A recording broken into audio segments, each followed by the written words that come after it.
বন্ধুরা, আজকে সকাল করে উঠে পড়ে সমস্ত কাজ হয়ে গেছে। স্নান করে কাচাকুচি করে চলে আসছি মন্দির মুছতে। তোমাদের আজকে পুজো করা কি করি, ফুল তোলা সব কিছুই দেখাবো এই ভিডিওর মধ্যে। তোমরা দেখতে থাকো বন্ধুরা। কেমন লাগছে একটু কমেন্ট করে জানাবে। এটা হচ্ছে আমার শ্বশুর শাশুড়ির মন্দিরটা মুছে নিচ্ছি। মনসা মন্দিরটা মোছা হয়ে গেছে বন্ধুরা। ভালোভাবেই চান করে মাথা আঁচড়ে চলে আসছি।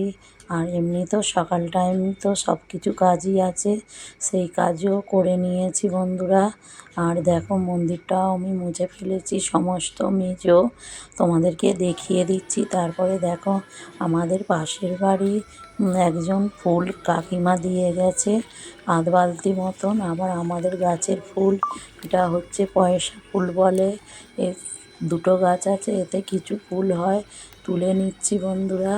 তারপরে দেখো এখানে একটা ছোট গাছ আছে অপরাজিতা ফুল, তুলে নিচ্ছি। আর এখানেই দেখো এই ফুল গাছটায় কত ফুল হয়েছে। গাছটা ছোট অথচ প্রচুর ফুল হয়েছে। আর একটা ছোট বেল গাছ থেকে বেলপাতা তুলে নিলুম। আর এখানে বন্ধুরা অপরাজিতা গাছ আছে, এখানেও প্রচুর ফুল ফোটে। দেখো পুরো এক বালতি ফুল হয়ে গেছে। আর দেখো এবার আমি মন্দিরে চলে এসেছি জল নিয়ে।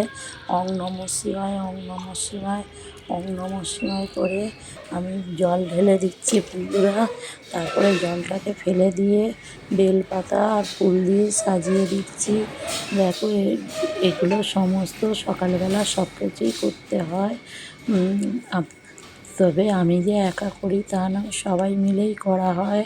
বাড়ির আরও যা বৌমা ফৌমা সব আছে, সবাই মিলে করা হয়। আজকে আমি করছি, তোমাদের দেখাচ্ছি। দেখো সাজিয়ে নিয়েছি, কেমন লাগছে একটু কমেন্ট করে জানাবে। এবার ওপর ঘরে বন্ধুরা চলে আসছি। দেখো ওপরে ঠাকুর ঘরে, আজকে ওপরে ঠাকুর ঘরেও আমি সাজাচ্ছি ফুল দিয়ে। দেখো বন্ধুরা সাজানোর পর তোমাদেরকে দেখাবো। দেখো রাধাকৃষ্ণ এতে ভাস্ত পুজো করে সেবা দিয়ে চলে গেছে। আমি ফুলটা বেলায় তোলা হয়, সেই জন্যই বেলায় ফুল দিয়ে পুজো করা হয়। দেখো বন্ধুরা আমি তাই ফুল দিয়ে পুজো করে নিচ্ছি। কেমন লাগছে দেখো তোমাদেরকে দেখিয়ে দিচ্ছি। আর আজকে খুব সুন্দরভাবে সাজিয়ে দিয়েছি। তাহলে এই ভিডিওটা কেমন লাগছে একটু কমেন্ট করে জানাবে। তারপরে তো পুজোর পর উপর ঘরে দেখো ছেলেরা শুয়েছিল, বালিশের কী অবস্থা। আজকে ভাবছি বিছানার চাদরটা পাল্টে নিয়েছি, কেমন গুছিয়েও নিয়েছি। কেমন লাগছে তাহলে এই ভিডিওটা কেমন লাগছে লাইক কমেন্ট শেয়ার করে দেবে। আর ফেসবুক থেকে দেখলে সোমা কোলে ফলো করবে। আর ইউটিউব থেকে দেখলে সোমা ব্লগ সাবস্ক্রাইব করে দেবে বন্ধুরা। দেখো বন্ধুরা কেমন বিছানাটা সাজিয়েছি, সাজানোটা কেমন হয়েছে একটু কমেন্ট করে জানাবে। তাহলে বালিশগুলো আর পরে নিচ্ছি। তারপরে তো কাচাকুচি তো আছে। তাহলে সকালবেলা পুজো সেরে আমি কি করছি তারপরে তোমাদেরকে দেখিয়ে দিলাম। বিছানা বাগিয়ে নিচ্ছি, নিচের ঘরেরটা বাগানো হয়ে গেছে, তোমাদের দেখানো হয়নি, উপরের ঘরেরটা দেখাচ্ছি। টাটা।